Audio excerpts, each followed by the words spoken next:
masyarakat hadirin hadirat yang beserta di pembelah yang kecil tadi disebut nama, insya Allah kita semua dimuliakan Allah Subhanahu wa Ta'ala. Amin ya Rabbal alamin. Persiapan mau datang ke Batam ini, yang pertama antigen dulu. Kenapa begitu? Karena virus COVID tidak bisa berenang. Tidak ada satupun dokter mengatakan virus ini bisa berenang. Yang kedua, tidak ada pakar kesehatan yang mengatakan bahwa virus ini bisa terbang. Jadi yang membawa virus ini adalah tangan, mulut, dan hidung. Itulah mengapa tangan dicuci, mulut dan hidung ditutup. Belum ada yang mengatakan virus ini masuk ke telinga. Andailah virus ini bisa masuk ke telinga, tak bisa kita ceramah, karena pakai sumbat semuanya. Bisa. Maka persiapan sebelum datang ke Batam, dulu rapid test meningkat menjadi antigen. Setelah habis laku rapid test sama antigen, nanti swab. Sesudah habis laku swab, barulah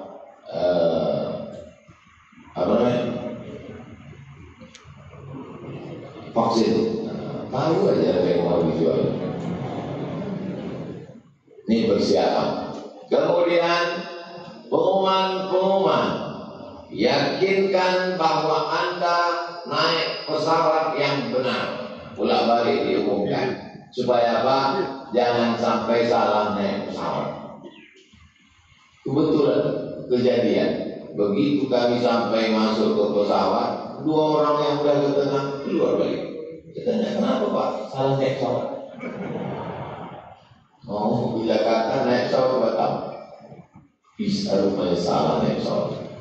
Oh, itu sejak itu saya hati-hati betul, jangan sampai naik, jangan sampai salah naik pesawat. Karena kalau sampai salah sakitnya berapa mandunya, bisa bongkar-bongkar.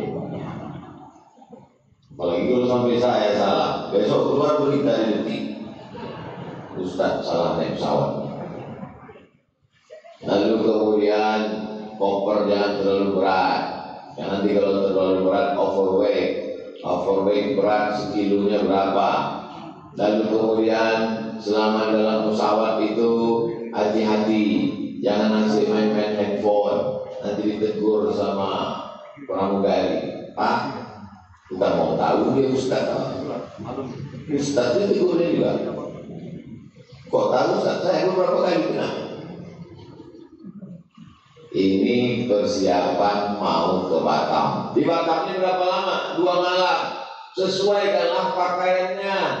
Maka dibawalah pakaian batik 2, baju putih 2, baju Melayu 2. Supaya apa? Supaya jangan sampai berapa kali pengajian baju tak berganti. Tengok sama jamaah, Ustaz ini susah betul. Sudah baju tak berganti. Makanya kemarin di Bintang pakai batik, sekarang pakai koko. Nanti di kantor IKADI siang pakai baju Melayu. Ini supaya apa? Supaya nampak orang baju apanya.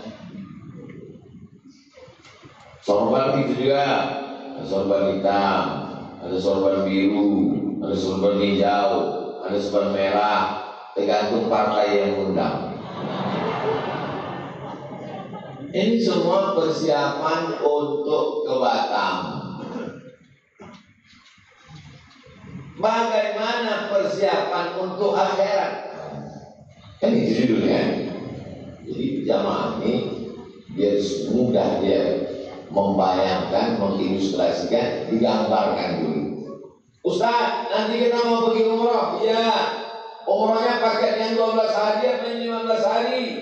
Nanti kita kemana dulu? Apakah dari Batam langsung terbang ke Madinah atau transit dulu melalui Jeddah? Nanti dari Jeddah naik bis. Kita ini nanti di Madinah berapa hari? Dari Madinah nanti ke Makkah berapa hari? Habis itu apakah singgah dulu ke Turki atau ke Mesir atau pulang kemana? Ditanyanya semua. Maka siaplah semua. Kenapa Bapak penuh betul kopernya Pak? Semalam Pak Ustaz, aku nih kalau tak makan makanan Arab ini tak selera. Jadi penuhlah buku pecal sama belajar ikan beliau. Sampai di airport King Abdul Aziz, bunyilah detektor logam. Heboh semua pemerintah Saudi Arabia, disangka narkoba. Kalau ditengok rupanya ikan teri campur sama minyak angin. Kalau minyak angin dibawa ikan teri tak apa-apa, ikan teri dibawa minyak angin. Hanya untuk persiapan umrah 12 hari. Begitulah orang ketakutannya. Takut tak makan, takut nanti kalau sakit perut, takut nanti kalau batuk, tak pandai bahasa Arab dibawa obat dari sini. Banyak juga jamaah umrah itu tak bawa obat dari sini. Sampai ke sana ke apotik tanya sama anak Arab, istimewa, what do you want? Kau nak beli apa? Batuk bahasa Arabnya soal, mencret is hal. Jadi ini semua adalah persiapan. Jadi apalah persiapan untuk akhirat sesuai judul yang dikasih oleh panitia. Yang pertama, kalau tadi masuk ke airport, sekarang masuk ke pintu akhirat adalah mati. Maka mesti matinya itu jangan mati bawa antigen, jangan mati bawa rapid test, jangan mati bawa vaksin. Matinya sesuai dengan hadis Nabi, man qala la ilaha illallah dakhalal jannah. Maka yang pertama disiapkan untuk masuk ke pintu gerbang akhirat namanya kematian adalah mati dalam keadaan la ilaha illallah. Namanya husnul khatimah. Makanya setiap tahlil Allah dzikri ma'alam annahu la ilaha illallah hayyun mawjud, hayyun maha hidup, mawjud maha ada, la ilaha illallah hayyun maksud, hayyun maha hidup, maksud hanya dia yang maksud, dia yang dituju, tak ada yang lain, fokus. La ilaha illallah hayyun baqa, hayyun maha hidup, kekal, yang lain tak ada kekal, hidup kita kekal, rumah itu tak kekal, harta itu tak kekal, keluarga itu tak kekal. Yang kekal hanyalah akhirat, yang kekal hanyalah Allah. Akhirat itu pun akan musnah dan hilang. Pintu masuk pertama, tiketnya adalah la ilaha illallah. Setelah itu la ilaha illallah, la ilaha illallah, la ilaha illallah, la ilaha illallah Muhammad Rasulullah sallallahu alaihi wasallam. Kalimat haqqin 'alaiha nahya, dengan itu kita hidup. Wa 'alaiha namut, dengan itu kita mati. Wa biha nub'atsu, dengan itu nanti kita akan dibangkitkan di padang mahsyar. Persiapan untuk akhirat yang pertama, memperbanyak la ilaha illallah. Saya yakin habis subuh tadi tak ada zikir la ilaha illallah, itu karena ada tausiah. Kalau tak ada tausiah, jangan sampai tinggalkan zikir la ilaha illallah selepas sembahyang tiap selesai sholat. Sesikit-sikitnya 40 kali. 1, 2, 3, 4, 5, 6, 7, 8, 9, 10, 11, 12, 13, 14, 15, 16, 17, 18, 19, 20. Sekali genggam 20, 2 kali genggam 40.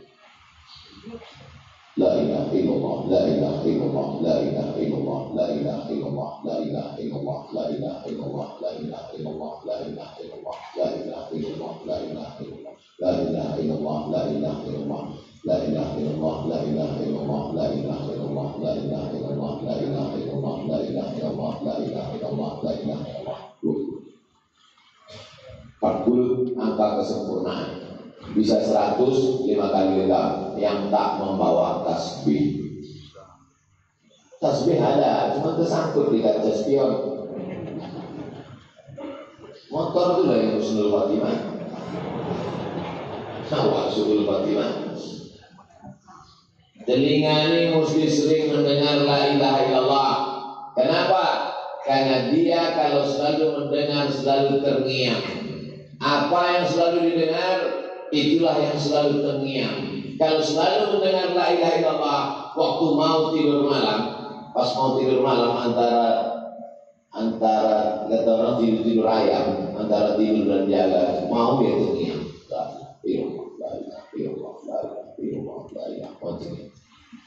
Apa kalau ibu kalau banyak zikir tuh mengigau mau dia mau tidur malam terngiang. Tapi banyak orang sekarang terngiang TikTok.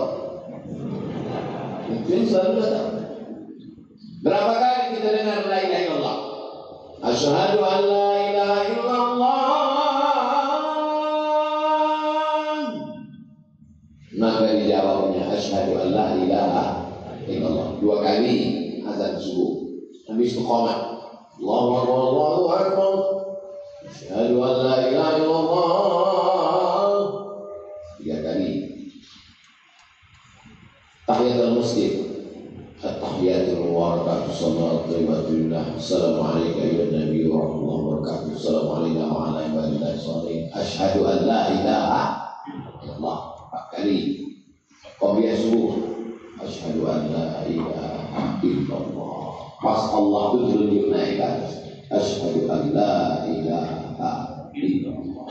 Mazhab Syafi'i 5 kali salat subuh, 6 kali salat sunat isyraq, matahari terbit jam 6, jam 6 lewat 12 habis waktu terlarang 12 menit baru salat sunat isyraq 6 kali, salat duha 7 kali, salat qobliyah zuhur 4 rakaat, salat zuhur, ba'diyah zuhur, tasyahud awal, tasyahud akhir, qobliyah asar, salat asar, tasyahud awal, tasyahud akhir, qobliyah maghrib, salat maghrib, ba'diyah maghrib, tasyahud awal, tasyahud akhir, qobliyah isya, salat isya, ba'diyah isya, tasyahud awal, tasyahud akhir, bangun malam, salat sunat wudu, salat sunat taubat, salat sunat hajat, salat sunat tahajud, salat sunat witir. Berapa kali itu kau hitung kan? Tak kan aku juga ngitung lagi. Jadi apalah guna banyak-banyak syahadat itu supaya lulus tiket pertama mati dalam keadaan la ilaha illallah. Laqinu mautakum, talqinkan ke telinga orang yang mau mati itu. Hadis sahih. Laqinu, talqinkan. Talqin ada 2. Talqin sebelum mati, talqin sesudah mati. Dua-duanya sahih. Talqin sebelum mati, waktu sakratul maut dibisikkan ke telinga sebelah kanan. La ilaha illallah. Kalau dia banyak berzikir la ilaha illallah atau zikri fa'lam annahu la ilaha illallah, insyaallah mudah. Bapak yang berpengalaman mentalkinkan orang di ruang ICU yang kerja di rumah sakit, ibu yang berpengalaman mentalkinkan orang mati, ceritakan pengalaman-pengalaman itu. Tapi jangan sebutkan nama, jaga kode etik, nanti disinggung anak cucunya. Mana pengalaman ibu waktu mentalkinkan? Oh, waktu mentalkinkan bini Pak Anu itu payah betul. Yang mana itu? Itu yang suka arisan nasi mengambil orang. Sakit lagi ya. Kalau sebut nama, cerita pengalaman hanya supaya orang takut mati suul khatimah. Dari pintu awalnya sudah salah, bagaimana? Maka na'udzubillah. La ilaha illallah. Berapa harga emas sekarang? Na'udzubillah. Maka ini pintu yang pertama. Mudah-mudahan kita ini semua mati dalam keadaan la ilaha illallah. Rasa-rasanya hampir tak pernah saya tinggalkan doa dalam pengajian. Allahumma ja'al akhir kalamina inda intihai ajalina qawla la ilaha illallah. Allahumma ja'al, ya Allah jadikanlah akhir kalamina, akhir kalam kami inda intihai ajalina, ketika ajal kami sampai. aulada, tidak mesti bahasa Arab. Yang tak pandai bahasa Arab tak usah pakai bahasa Arab, pakai bahasa kita aja. Ya Allah, jadikanlah akhir kalam aku waktu ajalku sampai malaikat maut datang mencabut nyawaku, yang terakhir keluar dari mulutku la ilaha illallah. Pak Ustaz, jadi kalau ada orang mati tak sampai ke ujung la, tak boleh kita suuzon. Boleh jadi di mulutnya nampak tak sampai, tapi di hatinya sampai. Ya nanti ini perlu saya jelaskan. Saya takutnya bukan terjadi pada jamaah, ke saya jadinya. Gimana kau tengok? Datang kau waktu Ustaz Somad Sakratul Maut, bahkan aku tengok. Ini ada videonya juga. Gimana? Tak sampai ke ujung. Ya, termati. Aku ragu bisa masuk surga. Tak boleh. Udhuru mahasina mautakum. Orang yang mati itu sebutkan yang baik-baiknya saja. Cuma kesimpulan itu, selama kau kenal ada yang tak baik, selama aku kenal satu pun tak ada yang tak baik. Maksudnya satu yang tak ada, beribu tak baik. Nah, sudah. Karena kalau orang hidup masih sempat kita datang Idul Fitri minta maaf. Kalau mati kapan lagi kita minta maaf sama dia? Andai betul perbuatan itu tetap dosa, namanya dosa riba. Andai tak betul, maka fitnah. Dua-dua. Andai betul yang kita cakapkan itu tetap berdosa, apa namanya? Riba. Andai tak betul, fitnah. Dua-dua tak ada betul. Kita ceritakan yang baik-baik. Cuma sebulan kemarin waktu meninggal, alhamdulillah, aku tengok bibirnya bergerak. Apa yang dicakapnya? Rasa-rasanya macam bunyi la ilaha illallah. Entah tidak, siapa pancing-pancing aku. Nah, ini orangnya suka terpancing. Berat. Yang paling berat adalah memikul beras. Ringan bagi pasukan amal soleh. Yang paling berat adalah membangun masjid. Ringan bagi jamaah masjid. Masjid jami ringan. Yang paling berat itu apa? Mengucapkan la ilaha illallah. Waktu saudara mau, tapi Allah tahu bahwa kau berat mengucapkan ini. Ku kasih kalimat yang bibirmu tak perlu bergerak. La ilaha illallah. Tak bergerak. Mengucapkan nama Abdul Somad bergerak. Abdul Somad. Coba tak sebutkan Abdul Somad bibir tak usah bergerak.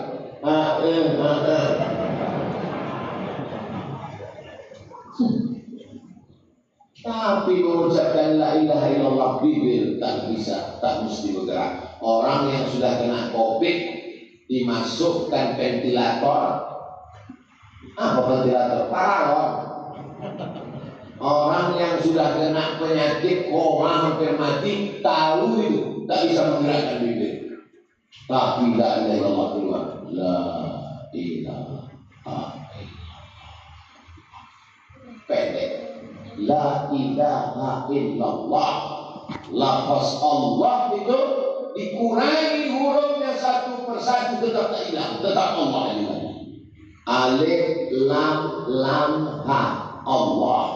Buang alifnya lillah, buang lamnya lahu, buang lamnya hu, mati dalam keadaan hu Allah. Makanya ada zikir khusus Allah. Allah, Allah, Allah. Zikir tunggal. La taqumu sa'ah. Tak akan terjadi hari kiamat selama masih ada orang berkata Allah, Allah. Oke, kadang orang, kau ikut masuk zikir mana? Aku ikut zikir la ilaha illallah, la ilaha illallah, la ilaha illallah. Satu zikir apa? Zikir guru kami lain. Tahu ini? Allah, Allah, Allah, Allah, Allah, Allah, Allah. Mati dalam keadaan Allah. Intinya la ilaha illallah. Itulah makanya mau makan sebut nama Allah, bismillah. Sepedek-pedek doa makan. Allahumma barik lana bima razaqtana wa qina azabannar. Beberapa tahun yang lalu pergi saya ke rumah saya yang dulu lama sebelum pindah. Jumpa tetangga saya. Pas jumpa, oh kau ini waktu kecil dulu Somad. Kenapa Pak? Kenapa kecil? Dulu waktu kau kecil, Pak Cik kasih tahu, Mat, baca doa. Tak usah Pak Cik, tak sedap lauknya. Ingat dia, waktu ada Pak. Mau sedap tak sedap lauk, bacalah Bismillah. Merubah makanan itu menjadi ibadah. WC, toilet, busuk, bau, tempat setan, robahlah dia menjadi ibadah. Allahumma inni a'udzubika minal khubuthi wal khaba'is. Keluar dari WC, langkahkan kaki kanan, sebut ghufranaka, ampunkan aku ya Allah. Kenapa minta ampun keluar WC? Karena di dalam WC tadi tak disebut nama. Tak boleh nyebut nama Allah dalam WC. Berwudu dalam WC, bismillahnya tak boleh dijaharkan di mulut, dalam hati aja. Kalau tak ada WC, lubang WC di dalam, hanya keran air, boleh. Bismillahirrahmanirrahim. Nawaitu raf'al hadasil asghari istibahati sholati fardu alayya lillahi ta'ala. Bisa. Tapi kalau ada tempat situ, WC tak boleh. Kenapa? Karena nama Allah itu agung, sedangkan WC ini najis, kotor. Tak boleh disatukan nama Allah. Begitulah mulianya Allah Subhanahu wa ta'ala. Pintu pertama, Allahumma hawwin alaina fi sakaratil. Bagaimana supaya ringan waktu melewati tebasan pedang beratus-ratus kali di tempat yang sama.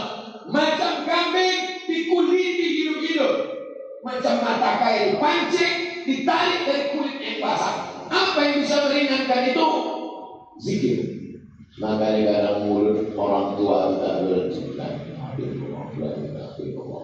Kita ini makin tua, makin error. Oke, karena kita bercerita kadang sama orang tua, balik-balik sini, itu di sini. Macam sini susah. Tapi saya pergi, ada daerah namanya di Riau, Kabupaten Rokan Hulu, namanya Sorga. Sorga itu Surau Gading. Orang tua di situ tak mau bercakap. Tanya satu, jawab satu. Bagaimana Pak Haji? Sehat. Di mana tinggal? Oke, situ. Saya heran, kenapa orang tua saya tak mau bercakap? Rupanya dia wajib berzikir, tarekat Naqsabandiyah. Satu hari berapa kali wajib berkelipah. Saya naik mobil kendaraan, nampak saya di pinggir jalan, dia jalan kaki, berhenti, saya buka kaca. Berkelipah, nak pergi mana? Ke situ. Ayo sama aku, yalah saya tanya. Kalian sehari berapa kali berzikir? 5. Nah, sikit betul, 5.000.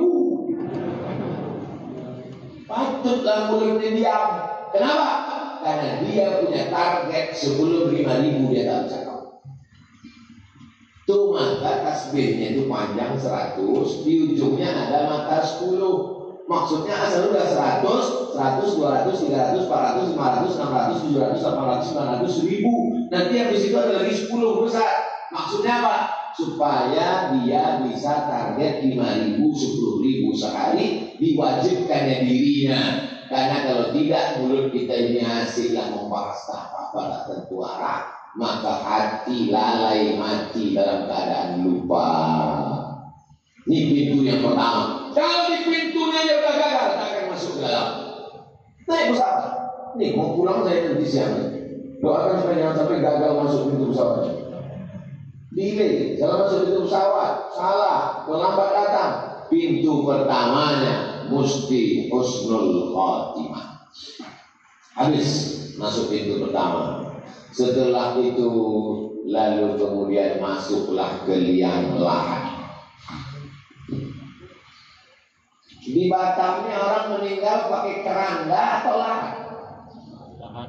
Kalau keranda kotak dimasukkan orangnya ke dalam kotak. Tapi kalau lahat digali pinggir kubur itu, buat lubang kecil, lalu kemudian hidung jenazah itu menyentuh dinding.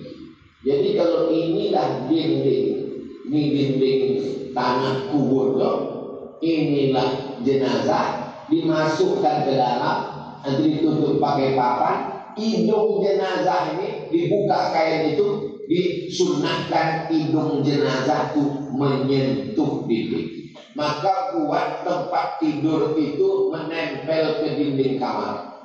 Di tempat tidur, buat dia menempel ke dinding kamar. Di sini bantal. Waktu tidur miringkan, tempelkanlah hidung tuh ke dinding. Anggap kalau mau mati ya. Geladi kotor. Coba nanti malam. Jangan sekarang, habis sebelum ceramah. Mereng ke kanan, orang mati itu kan telentang. Yang telentang itu ICU. Mereng ke kanan, hidung menempel ke tanah. Itu makanya orang mati dalam kubur itu didoakan supaya kuburnya seluas sejauh mata memandang. Kenapa lah orang mati itu didoakan supaya matanya sejauh mata memandang? Karena hidungnya menempel ke tanah. Kalau hidung menempel ke tanah, kenapa? Didoakan supaya matanya sejauh mata memandang. Jadikanlah kuburnya ya Allah seluas sejauh mata memandang, tak berbatas kaki. Tukang gali kubur itu mengukur kubur itu tidak pakai meteran, pakai buluh, pakai bambu. Kenapa tak pakai meteran? Supaya penggali kubur tidak dipersalahkan oleh keluarga. Nanti waktu dikubur tiba-tiba lubang itu menyempit. Sudah diukur tinggi badan, panjang tubuh 175 cm. Digali 175, pas mau dimakamkan bertekuk lutut itu, memendek lubang. Disalahkan tukang gali. Salah kamu. Tidak, aku tak salah. Aku ukurnya bukan pakai meteran. Ini bulu kan bisa dipotong. Tapi yang salah apa? Tanah itu menyempit. Gara-gara apa? Tukang geser sepadan tanah. Pernah bapak lihat orang mati lutut ditekuk? Tanya sama tukang gali. Tak sabar tanah itu mau menjepit. Dulu kalau udah mengukur semua sepadan tanah digeser pulang geser. Siapa yang mengkhianati qadra shibrin sejengkal, tuwiqa dililitkan di lehernya sampai aradin 7 lapis tanah. Lahir di atas tanah, diciptakan dari tanah, makan dari sumber saripati tanah, asal muasal dari tanah, mati akan dijepit tanah.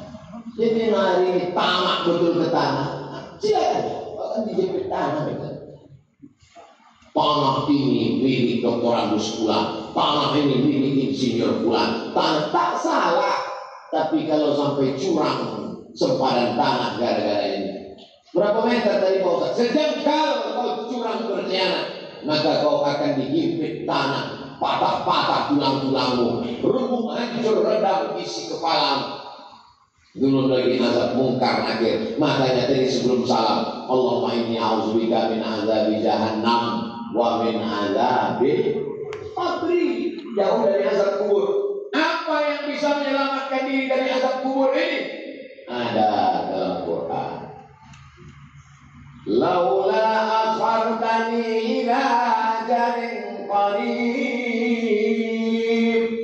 Ya Allah, kata orang mati, diceritakan dalam Quran. Ya Allah, kasihlah aku waktu tambahan walau sedetik saja. Ya, tak usah sehari, tak usah setahun, sedetik aja Allah. Kalau dikasih kau waktu sedetik, kau mau apa kata Allah? Untuk orang yang dikubur, fa'al saddaqa, aku mau bersedekah. Ternyata yang meringankan azab kubur adalah sholat. Saya dari mulai masuk masjid ini sampai sholat qobliyah, sampai sholat tahiyatul masjid, sholat qobliyah, sholat doa. Saya tengok masjid ini sempurna, perfect, cantik. Pas protokol mengatakan belum pasang pelapor, baru Jadi kalau ada jamaah di masjid ini tak mau mandang ke atas ke bawah, jadi memang takut keluar duit. Jadi masuk ke masjid di musim kita pandang ke atas. Orang kalau pelit, pahit, medit, kedekur, ini menengok ini sakit jantung. Tapi kalau orang mau selamat dari azab kubur, dianggapnya inilah tiket yang akan menyelamatkan dia. Berapa banyak jamaah masjid Jami ini yang sudah mati, mereka mau minta hidup lagi dan mau memasang pelakon. Dan tidak bisa, kirim SMS tak bisa, WhatsApp tak sampai. Tak bisa, tapi Allah kasih tahu di Quran. Laula abartani ila ajalin qarib. Kasihlah aku waktu ya Allah. Aku mau hidup lagi di Batam ya Allah. Aku mau hidup lagi ke masjid Jami ya Allah. Kau mau hidupkan, kau mau sholat tidak? Terus mau apa? Pak al-Fattaqah, mau bersedekah, memasang pelakon ya Allah dengan merek termahal. Apa mau dikata? Dulu rumahnya dipasang pelakon sampai 300. Kami cicak-cicak itu bingung mau bersandar di mana. 300 pelakon ini. Petik lampu pertama, hijau. Lampu merah. Pelakon mati enggak apa. Pelakon ini juga lah yang menolong di dalam kubur. Jangan lupa kirim ke nomor rekening berikut ini. Masjid Jami. Aku udah kasih tahu kan. Kalau tak selesai juga pas datang nanti bulan Agustus entah. Memang tanda kena azab kubur lah cuma. Tapi biar dimuliakan Allah. Ibu, kalau tak mau bersedekah sekarang asik juga membeli cincin, membeli gelang, membeli suam, membeli antik, membeli rantai, gelang tangan, gelang kaki, gelang leher, silakan. Aku tak melarang. Tapi kalau kau mati, emas kau tu pergi ke mana? Habis diambil bapak tu untuk kawin lagi. Emang kamu ketawa sekarang? Tapi dari dalam perjalanan balik nanti betul juga. Tajuklah mata abang ini tajam menengok gelang-gelang Indonesia. Aku bukan mau memprovokasi, Bu. Ini kenyataan, Bu. Maka juallah 1-2 cincin itu, belikan ke belakang. Selamat ibu dari azab kubur.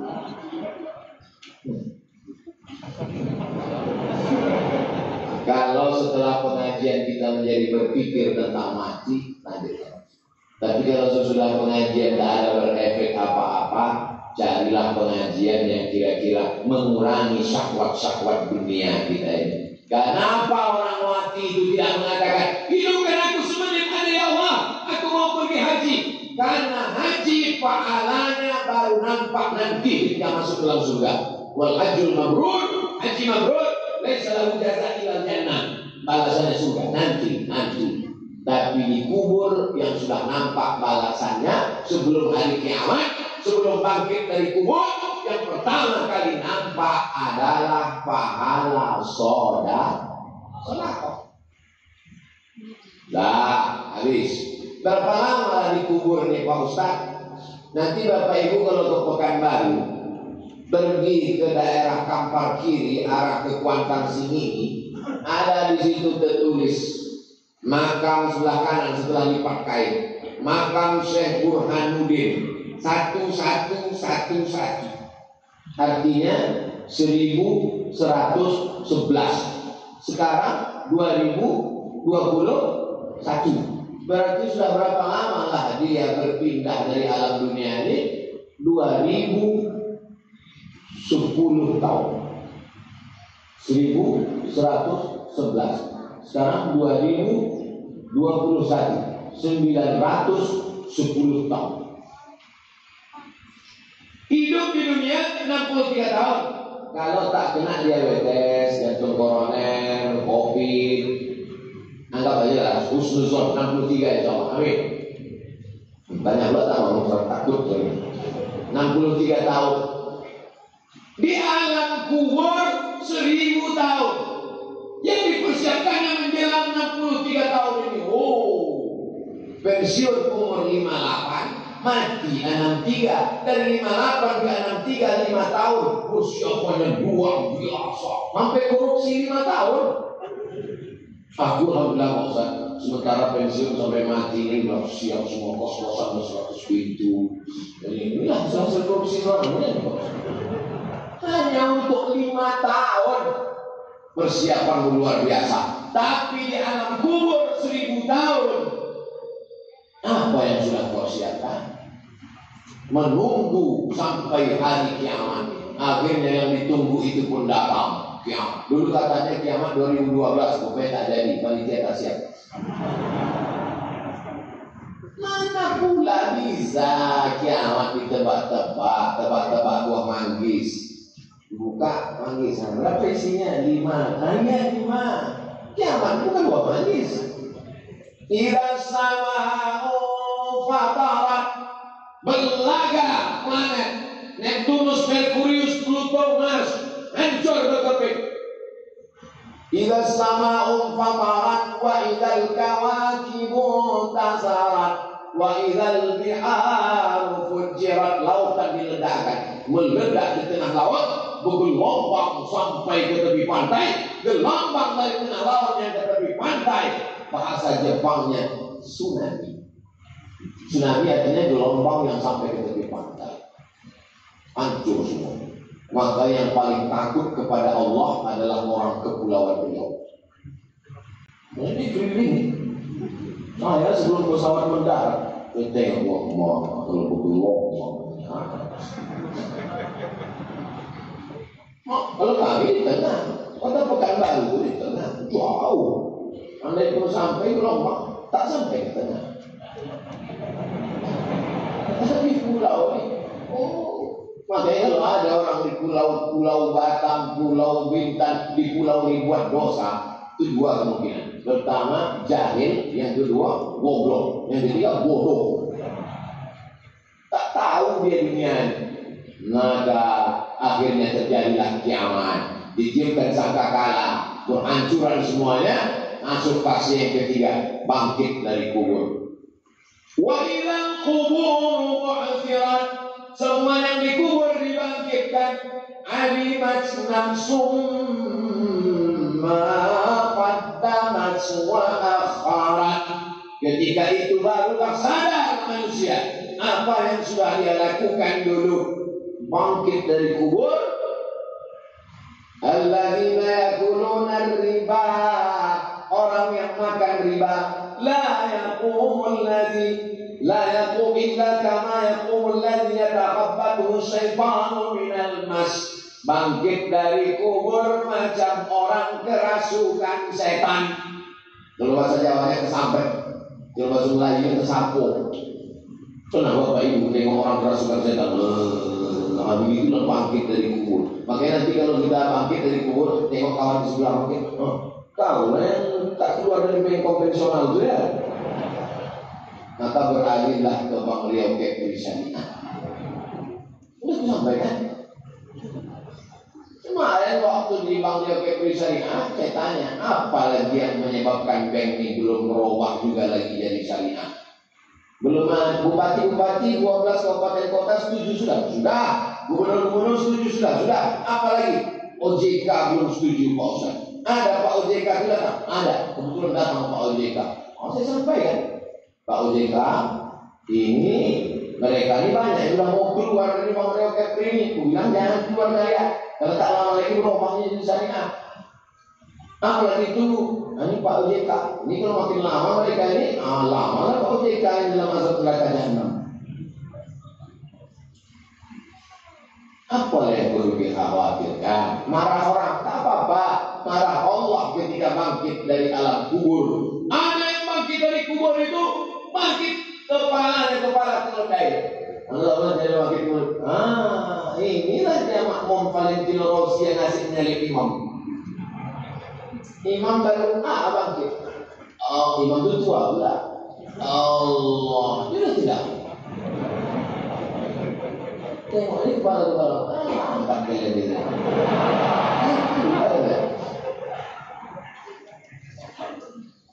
Tapi ada yang bangkit dari kubur itu, pandang ke kanan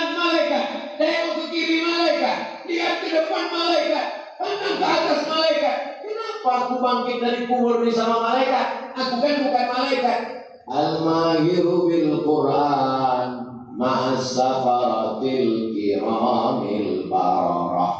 Orang yang rajin baca Quran, menghafal Quran, mengajar Quran, maka bangkit nanti di padang mahsyar bersama para malaikat.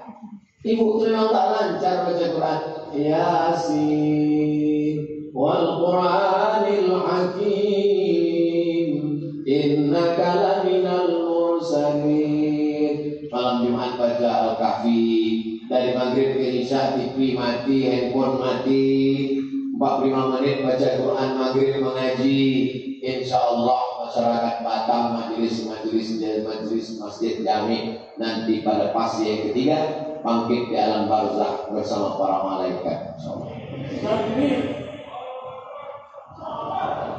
Untuk saudara tak usah lu takdir keluar dari duit untuk lapor. Kalau tak ada semangat, saya tak semangat. Cuma dari tadi saya tak terlalu matang batas, asal menengok susah. Mengingatkan,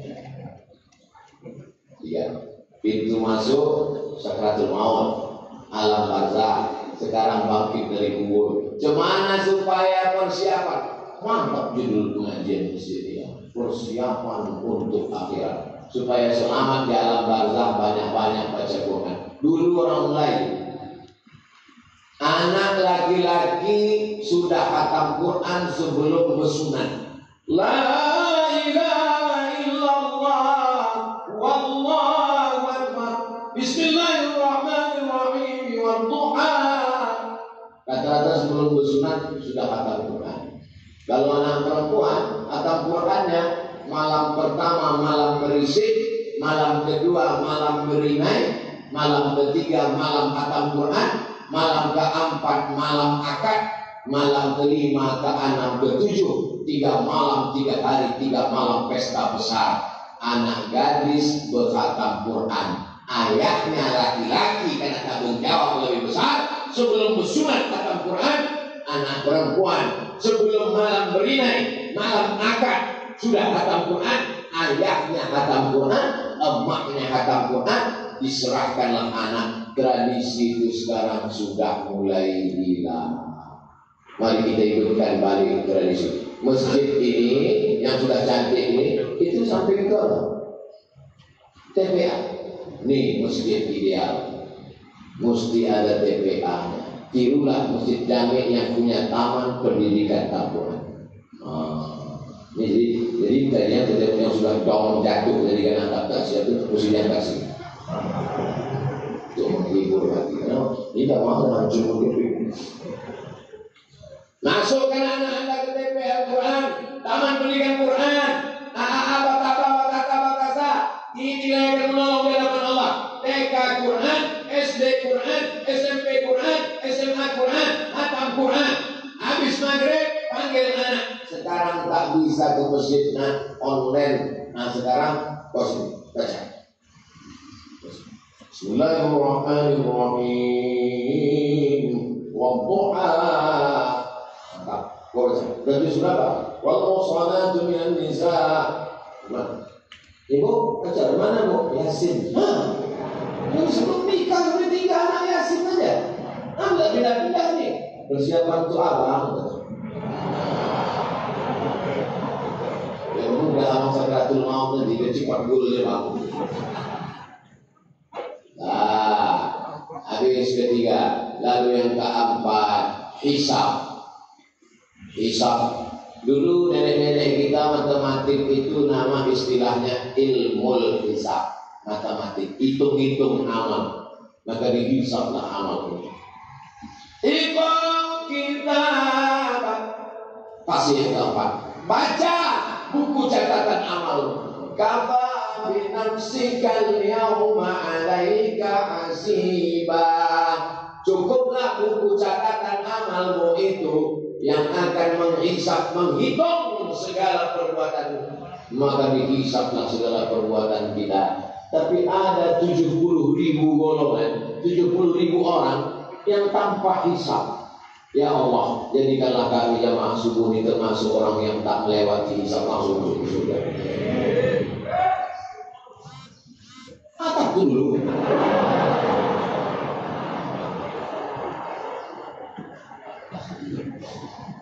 Memang saya kalau udah berdoa tentang selamat dari hisab ini rasa-rasa jauh panggang dari hati, tapi tak boleh kita putus hati. Tetap saya kalau berdoa minta surga Jannatul Firdaus sampai tak amalku ke situ. Kalau minta selamat dari hisab, selamat tak, tapi tak boleh putus asa. Maka kita minta pasti yang keempat, supaya selamat dari hisab ini jangan aniaya.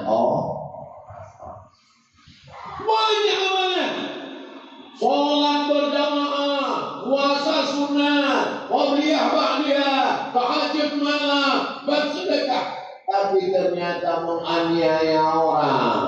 Yang dianiaya satu desa. Siapa itu? Kades. Ya, hati-hati Pak Kades. Hati-hati Pak Wali, hati-hati Pak Gubernur, hati-hati Presiden, hati-hati penguasa, hati-hati kepala dinas, kepala badan, kepala kantor, hati-hati orang-orang yang dititipkan Allah amanah, hati-hati Pak Ketua Masjid. Ini tak perlu siapa lagi. Nah, ini akan dihisab amal kita ini. Sulitkah bagi Allah menghisab? Tak ada yang sulit bagi Allah Subhanahu wa ta'ala. Lanjut fase yang kelima. Setelah dihisab, dibagikanlah kitab. Fa'amma man utiya kitabahu biyamini. Siapa yang kitabnya diberikan dari sebelah kanan, fasawfa yuhasabu hisaban yasira. Maka mudahlah perhitungan amalnya. Fa'amma man utiya kitabahu wara'a dhahri. Siapa yang kitabnya diberikan dari belakang, fasawfa yad'u subura. Termasuk orang yang hancur, binasa, yang rugi. Jadi belum kita buka kitab itu, buku catatan amal, print out itu, sudah tahu. Kita kalau mau belanja tak percaya, kok mahal kali Pak, ini print outnya. Bapak ngambil coklat, Bapak kira coklat ini coklat kaki 5, ini sebijinya aja. Kalau Bapak makan meleleh hemat, tak saking mahalnya Pak. Kadang saya kalau pergi belanja di beberapa tempat itu dikasih tahu sama yang jual, Pak, ini satunya 90.000. Dalam hati saya, tak yakin kalau aku berduit. Tengoknya saya kurus, sangkanya tak ada duitnya. Memang tak ada. Bukan, kalau kita belanja nanti tukang jaga itu ngomong duit, jangan tersinggung. Dia sudah mengalami beberapa kali orang komplain. Begitu juga nanti ada itu orang komplain. Mana ada dosaku? Mana ada dosaku? Print out. Kenapa mahal betul ini tagihan telepon saya bulan ini? Perasaan saya nggak ada pakai telepon berapa hari. Ini Pak, dibuka catatan. Dosa semua, jempol mau. Ibu sudah mengamuk dia. Memang ibu tak ada lantai bapak itu telepon.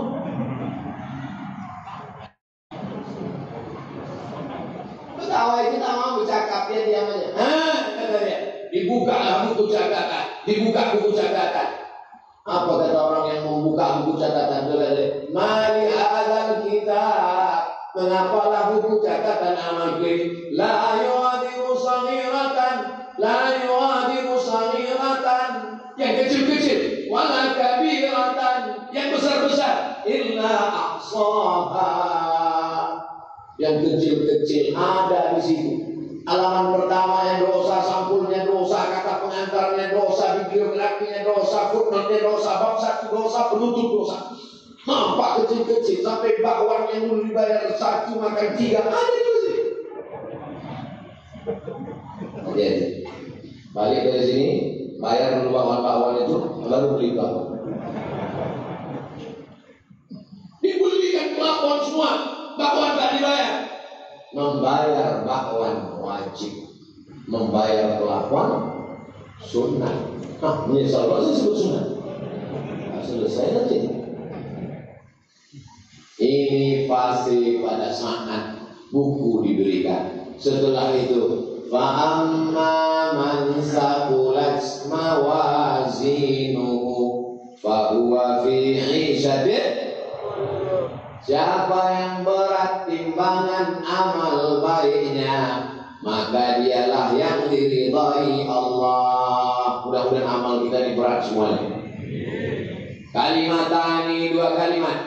Khafifatani 'alal lisan, ringan di lidah. Saqilatani fil mizan, tapi berat timbangan. Habibatani ila rahman, disukai Allah. Apa kalimat? Subhanallah wa bihamdihi, subhanallahil azim, subhanallah wa bihamdihi, subhanallahil azim, subhanallah wa bihamdihi, subhanallahil azim, subhanallah. Memberatkan timbangan-timbangan amal kebaikan. Adalah jamaah umroh berangkat ke Saudi Arabia, sampai di pintu cek paspor, badannya besar gemuk, diejeklah sama orang Saudi. Apa yang ini badan besar, jarang olahraga, makan banyak, itu ini katanya. Orang Indonesia dia cerdas, kata dia, dibacakannya ayat. Fa amma man saqulat mawazinuhu fa huwa fi 'ishatin radiyah. Siapa yang berat timbangannya, itulah yang diridhoi Allah. Ada dia baca ayat. Loh, capek orang Arabnya ini.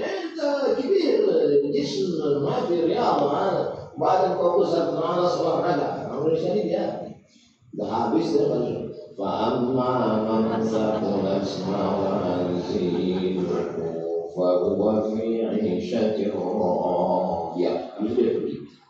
Tak pandai dia melawan pakai ayat. Jadi tidak ada yang bisa menolong kita kecuali amal kita sendiri. Kalau dengan kawanmu kau kumpul-kumpul sampai jam 2 malam di kafe, ngopi-ngopi, silakan. Tapi ingat, nanti di pada masa di akhirat datang dia menolong kau. Kalau kawan-kawan di grup WhatsApp itu kira-kira bisa menolong kita, selalu menasihati kata, peganglah dia sebagai kawan sekawan. Karena dia yang akan menyelamatkan kita nanti di hadapan Allah Subhanahu wa taala. Lalu kemudian sampailah puncaknya haud telaga. Nabi SAW melihat telaga. Semua umat Muhammad akan minum di telaga itu. Kata Nabi, ada telaga, kolam air. Inna a'tainaka kautsar. Telaga. Lalu kemudian siapa yang akan minum di sini ya Rasulullah?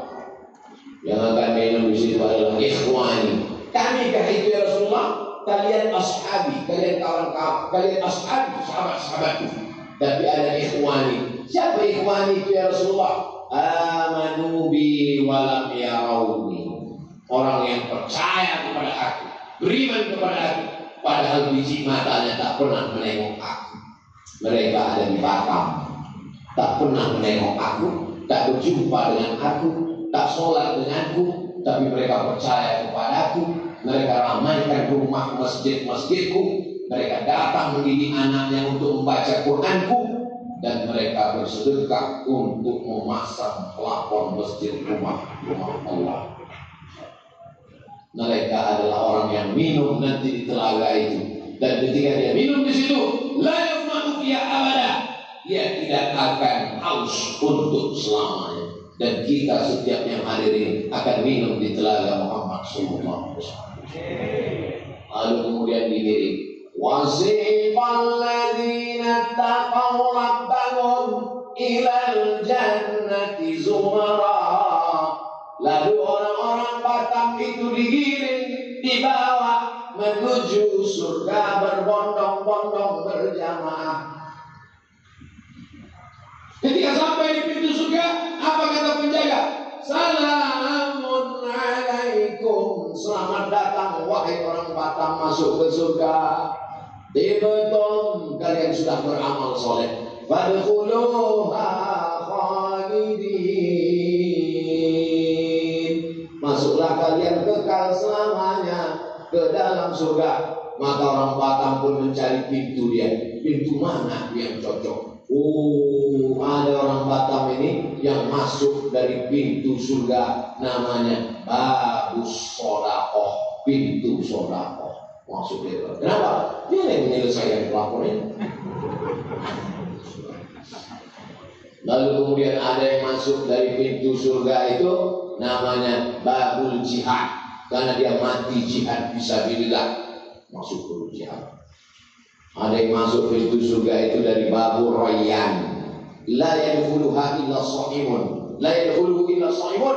Yang masuk dari pintu Babul Rayyan hanya orang rajin puasa sunnah saja. Ibu-ibu yang rajin puasa sunnah masuk Babul Rayyan. Tapi ada yang masuk surga, terserah dia dari pintu mana, bebas akses. Dia punya kartu, asal dimasuk semuanya. Siapa itu?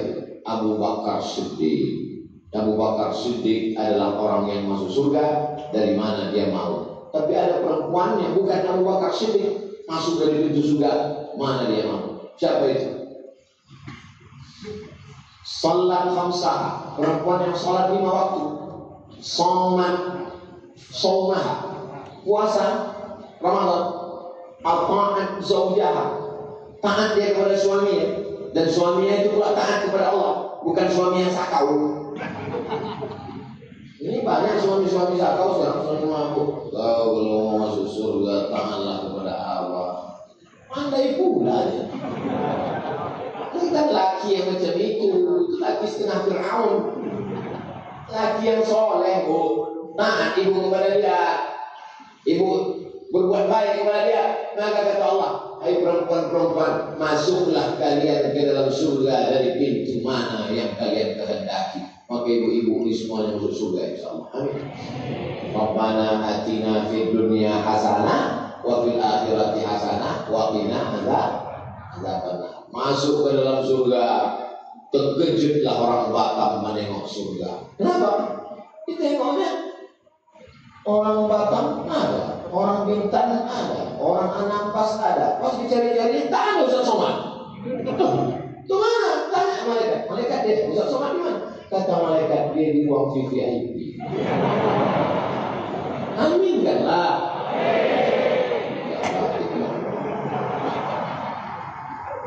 Wa adkhilnal jannata ma'al abrar. Masukkan kami ke dalam surga ya Allah. Ma'an nabiyyin, bersama nabi-nabi, was-siddiqin, bersama orang-orang yang benar, was-syuhada, bersama orang mati syahid, was-sholihin, bersama orang-orang soleh. Assalamualaikum Ustaz. Waalaikumsalam warahmatullahi wabarakatuh. Semoga Ustaz sehat selalu serta dalam lindungan Allah. Amin. Saya jualan online, tapi saya sering membuat invoice palsu pada kiriman barang ke pembeli saya di luar daerah, agar pajak keluar kota dari Batam tak besar. Pasalnya pajak Batam keluar kota itu 17,5%, berlaku untuk semua barang. Apakah saya harus meninggalkan usaha saya ini Pak Ustaz atau bagaimana? Saya takut uang yang saya dapat memperberat hisab saya nanti di akhirat. Payah saya jawabnya. Nanti saya jawab boleh, bilang orang Ustaz Somad membolehkan bohong, dan orang kantor pajak marah sama saya. Kalau ini berkurang pajak dari Batam katanya. Jadi aturan-aturan negara yang tidak ada di dalam Quran itu adalah kesepakatan ulama dan umarah. Kesepakatan la tajtami ummati ala dhalalatin. Umat ini tidak mungkin bersepakat untuk suatu kesesatan. Makanya kita disuruh atiullah wa atiur rasul wa ulil amri. Sama macam pakai paspor. Mana ada hadis nyuruh pakai paspor? Jadi kalau ada anak-anak muda ini, kau udah ngurus paspor. Tidak ada dalam Quran nyuruh paspor. Paspor itu bid'ah wa kullu bid'atin dhalalah. Pas mau masuk Saudi, kan bisa kau masuk. Begitu juga lah logika berpikirnya tentang masalah pajak tadi. Itu adalah aturan negara. Assalamualaikum Ustaz. Waalaikumsalam. Kami sudah lebih 10 tahun menikah. Mohon doa agar segera diberi Allah keturunan yang soleh, penghafal Quran dan cinta kepada alim ulama, terutama seperti Ustaz Abdul Somad. Nanti kita doakan. Mudah-mudahan yang belum punya anak punya anak. Saya udah 40 tahun Pak Ustaz, belum juga punya anak. Kenapa gitu? Belum nikah. Nikah lah. Nanti dari majelis kita berdoa.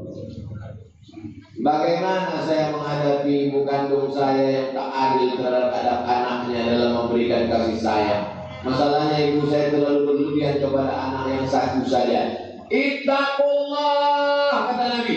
Hai ayah, hai ibu, ittaqullah, takwalah kamu kepada Allah. Fa'dilu baina auladikum, bersikap adillah kamu di antara anak-anak kamu. Memang hati tak bisa berdusta. Karena kita lebih sayang pada anak pertama daripada anak kedua, ketiga. Tapi hati memang tak bisa. Tapi zohirnya maka mesti bersikap adil. Adil tak mesti sama. Adil tak mesti sama. Anak 3, yang satu S1, yang paling kecil TK karena dia lambat nomor antrian. Tak pula belikan laptop 3 dikasih laptop. Anak S1 laptop, anak 3 kasih laptop, habislah. Nah, jadi letakkan sesuatu pada tempatnya, itu bersikap adil. Ibu, bapak jangan sampai kalian tak adil. Anak yang satu dimanjakan, jadi hantu ya. Anak-anak yang satu dicampakkan, boleh jadi dia yang berbakti. Nah, jadi kita tak tahu entah mana buah hati, belayan jiwa, permata ini yang akan menolong kita di hadapan Allah. Yang pasti anak-anak kita itu adalah amal jariah, waladun shalihun. Bagaimana hukumnya orang meninggal dan belum jelas karena virus corona, sementara langsung dikubur, tak dibuka baju dan pempesnya? Dan kalau memang jelas corona, apakah termasuk mati syahid? Hai pegawai-pegawai, dokter-dokter, bidan-bidan di rumah sakit, kalian akan dituntut di hadapan Allah seperti aku juga akan dituntut dalam setiap ucapanku ini. Ma yalfizu min qawlin, semua cakap yang keluar dari mulutmu Abdul Somad, kau akan dituntut. Maka begitu juga kau saudara-saudaraku akan dituntut. Apakah kau amanah atau kau curang di situ? Apakah betul atau hanya kau permainkan di situ? Maka setiap akan diminta la tus'alunna yauma idzin anil na'im. Inna sam'a, telinga, dengar baik-baik Pak Dokter, dengar baik-baik Bu Perawat. Wal basar, pandang tengok baik-baik. Apakah betul ini kena COVID atau tidak? Wal fu'ad, pikir baik-baik. Kau dapat berapa di dunia ini? Di akhirat nanti pertanggungjawabannya macam mana? Hisabnya, Ikhtiar suratul mustaqimnya, azab kuburnya, nikmat sesaat. Setelah dapat kau pastikan bahwa ini COVID, katakan COVID. Kalau tak COVID, balikkan ke keluarganya biar bisa diselenggarakan jenazahnya. Kalau ini memang betul COVID, maka ada petugas jenazah pakai baju astronot, bersampul semuanya, buka pempersnya karena ada najis di situ, lalu kemudian tayamumkan karena tak bisa dimandikan. Maka secara fikih orang yang kena penyakit menular ditayamumkan. Walaupun kau pakai plastik, pakai baju astronot, ambil tanah, pukulkan, sapukan ke mukanya sekali, sapukan. Jangan takut kena matanya, takkan berkedip. Sapukan ke tangannya, setelah itu pakaikan kain kapan, setelah itu bungkus plastik, karena dia adalah saudaramu. Kami berterima kasih kepada kalian, Bapak bidan, Bapak dokter, Ibu bidan, Ibu dokter, karena kalian sudah menyelamatkan. Kalianlah ujung tombak perjuangan. Kalau kalian amanah, maka semua pahala kalian dapat. Tapi kalau kalian berkhianat, maka sesungguhnya dosanya juga akan berlipat-lipat. Kenapa? Karena mereka melaksanakan fardu kifayah. Fardu kifayah sudah mereka laksanakan. Lalu kemudian dikuburkanlah. Adapun sholatnya bisa diletakkan di keranda lalu sholat. Takut dibawa ke masjid menular sholat Allahu Akbar. Bahkan di dalam mobil ambulan pun bisa. Di dalam buka pintu jendelanya, dari luar tuh Allahu Akbar. Di tepi kubur sebelum dimakamkan diletakkan di atas kayu, sholatkan. Setelah itu baru dimasukkan ke dalam. Hanya masalah mandi saja bisa diganti dengan tayamum. Adapun sholat jenazahnya tetap. Nah, kalau tak sholat kan gimana harus sholat jenazah? Kami buat webinar aja Pak Ustaz. Nggak sholat online.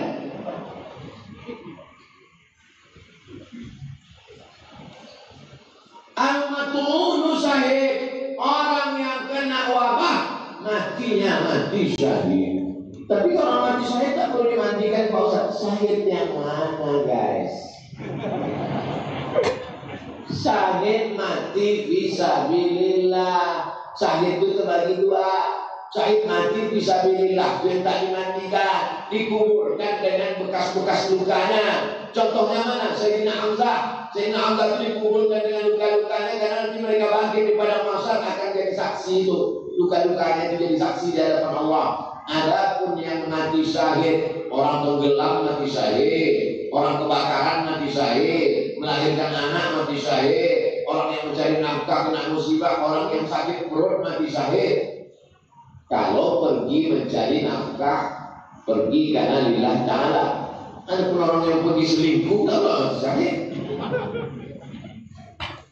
Mati syahid yang jenis kedua ini tak dimandikan, tak bisa dimandikan di kapan kan? Jadi jangan artikan orang kena dia tak lagi kami mandikan. Kenapa? Karena mati syahid. Ini adalah kebodohan yang terstruktur.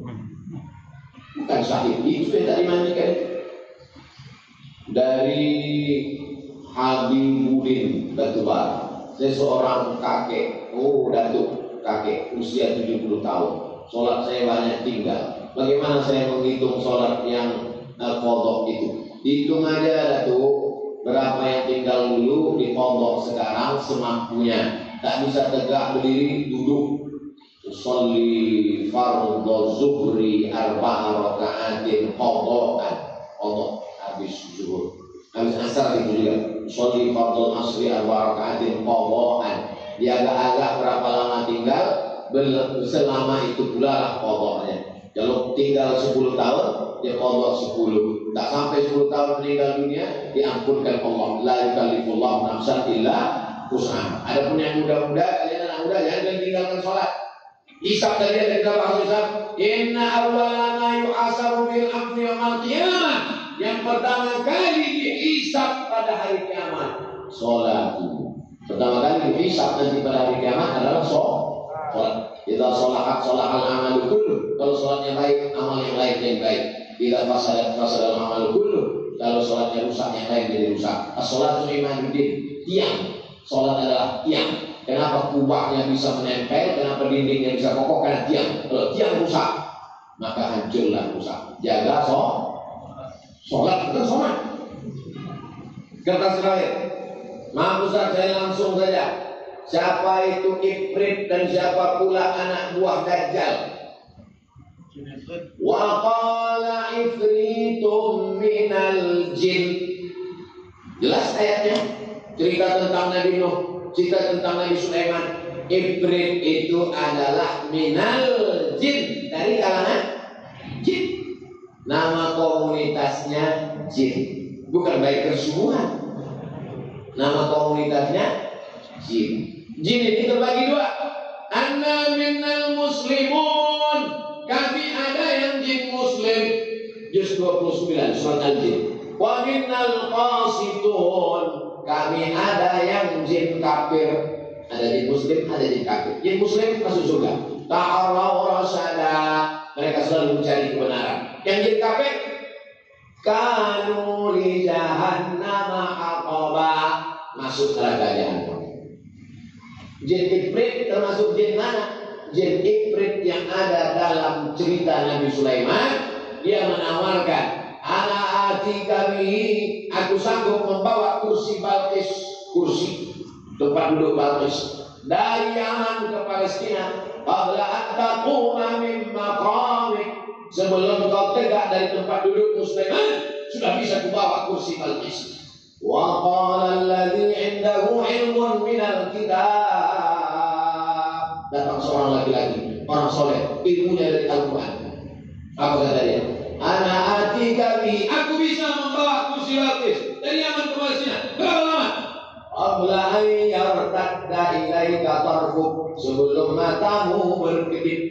Jin Ifrit sanggup membawa sebelum Sulaiman tegak.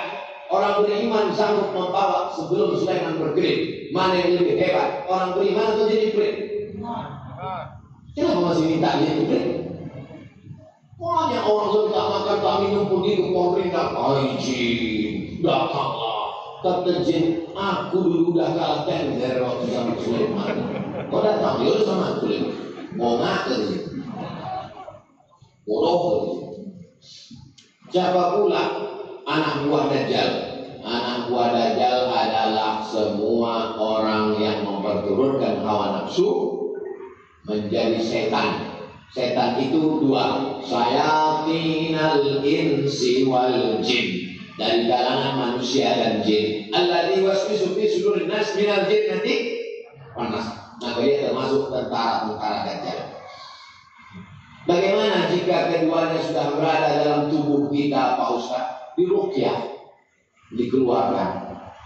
Ruqyah pribadi, baca sebelum tidur malam. Tadi malam saya sebelum tidur malam baca Fatihah sekali, Qul Huwallahu 3 kali, kemudian Falaq sekali, Nas sekali, pangkal Al-Baqarah 6 ayat sampai walaikumul muflihun, ayat kursi. Sesudah itu lillahi ma fis samawati sampai ujung 3 ayat. Habis itu tahlil la ilaha illallah, habis itu sholawat, cip negara tangan.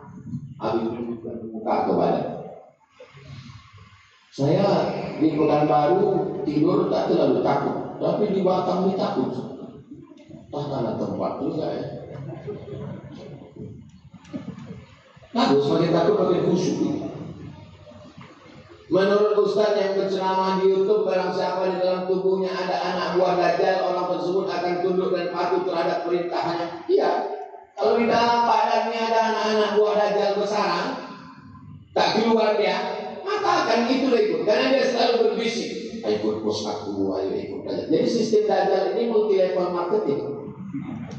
Dia selalu mengajak. Dan dia caranya itu bolak-balik. La'atiyannahu min baini aydihim, aku akan datang dari depan, wa min khalfihim dari belakang, wa an aymanihim dari kanan, wa an syama'ilihim dari kiri. Tak pernah capek, tak pernah lelah, terus berjuang demi untuk menyenangkan hati Dajjal. Tiba-tiba datanglah anak muda, pemuda hijrah yang letoy. Dia pengajian dia, kata Dajjal, siapa nih betul sebetulnya? Aku dia mau masuk neraka semangat betul saja. Kau pula mau masuk surga letoy. Mumpung ini masih ada waktu untuk memperbaiki diri. Satu, bagaimana cara agar Iblis dan anak buah Dajjal keluar dari tubuh kita? Tidak akan mungkin bersemayam tempat yang sama. Di situ ada zikir, di situ ada setan. Aku akan ganggu mereka. Illa ibadaka minhumul mukhlasin, kecuali hamba-hambamu yang tulus ikhlas kepada Allah. Makanya kita diajarkan wirid-wirid. Man laisa lahu wir fahuwa qir. Man laisa lahu wir fahuwa qir. Siapa yang tak punya wirid berarti dia qir. Qir itu apa? Monyet. Wiridnya apa? Itulah wirid harian. Wirid pagi habis sholat subuh baca Fatihah, Qul Huwallah, ayat kursi, maka Al-Baqarah. Itu untuk menjauhkan dari gangguan-gangguan jin setan. Iman dan takwa yang bagaimana yang harus kita tingkatkan, Pak Ustaz? Iman takwa itu tak berubah dari dulu itu saja. Iman percaya, takwa. Iman takwa itu gini. Datanglah kawan kasih tahu, bro, ada razia di sana. Ada razia di sana. Razia Polsek, Polresta Barelang. Ada razia. Percaya bahwa di sana ada razia, itu namanya iman. Percaya bahwa di sana ada razia, iman. Karena kau percaya bahwa ada razia, lalu kau buka dompetmu, kau melihat ada Taksim dan STNK, sudah bayar pajak, lalu kemudian pakai helmnya bunyi klik, habis itu naik. Kesiapan dirimu dengan STNK, pajak, SIM, helm, siap melewati. Kesiapan itu namanya takwa. Paham hubungan iman dan takwa? Nah, sekarang ada anak muda dikasih tahu kawannya, bro, mau ke kampus ya, ada razia di sana. Razia ya? Iya. Jalan aja deh. Itu namanya orang beriman tapi tak bertakwa. Percaya kalau ada Allah, percaya kalau ada malaikat, percaya kalau bahwa ada hari kiamat, percaya kalau bahwa ada hisab bangkit di kubur, percaya kalau bahwa ada surga neraka, percaya. Apa yang kau siapkan? Tengok nanti aja. Itu namanya beriman tapi tak bertakwa. Makanya bunyi ayatnya 3. Ya ayyuhalladzina amanu. Setelah beriman, ittaqullah, takwa. Beriman dulu baru bertakwa. Percaya dulu ada razia, baru siapkan. Jadi kalau tak ada razia tak siap berbosan. Kalau tak ada razia harus tak siap. Itulah pentingnya percaya. Setelah percaya baru datang takut. Nah begitu saya menjelaskan ilustrasinya sesimpel. Bisa saya menjelaskan takwa menurut etimologi, takwa menurut terminologi, tapi itu nanti 2 SKS kan. Nah di kampus, kalau sudah keluar dari kampus, Al-Hazimiyah Al-Fatihah. A'udzubillahi minasyaitonir rajim. Bismillahirrahmanirrahim. Alhamdulillahirabbil alamin. Rahmanirrahim. Maliki yaumiddin. Iyyaka na'budu wa iyyaka nasta'in. Shiratal mustaqim. Shiratal ladzina an'amta 'alaihim ghairil maghdubi 'alaihim waladdallin. Amin. Allahumma shalli 'ala sayyidina Muhammad wa 'ala ali sayyidina Muhammad. Assalamu alayka ya Rasulullah. Allahumma waffiqna lima tuhibbu wa tardah. Tanamkan dalam hati kami ridhamu supaya kami beramal dengan amal-amal yang kau ridhai ya Allah. Allahumma aghfir lana bi husnil khatimah.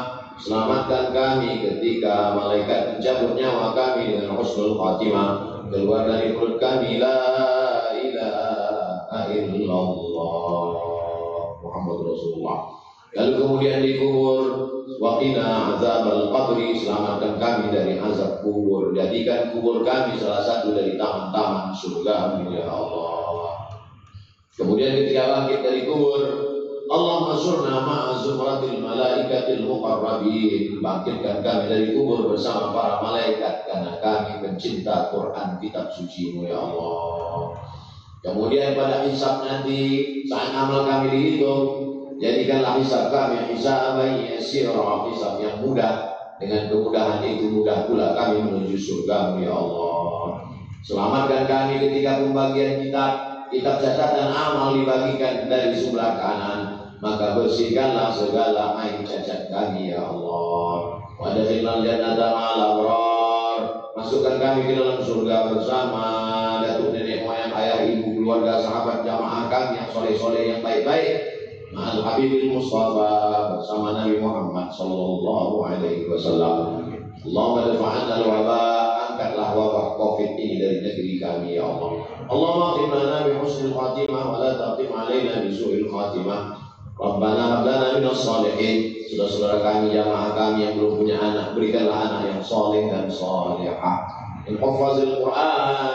Jadikan para penghafal Quran. Mujahidin Nabi Muhammad sallallahu alaihi wasallam. Mereka akan menjadi mujahid menolong syariat Nabi Muhammad sallallahu alaihi wasallam. Rabbana atina fid dunya hasanah wa fil akhirati hasanah wa qina adzabannar. Sallallahu alaihi sayyidina Muhammad wa ala alihi wa sahbihi wasallam. Alhamdulillahirabbil alamin.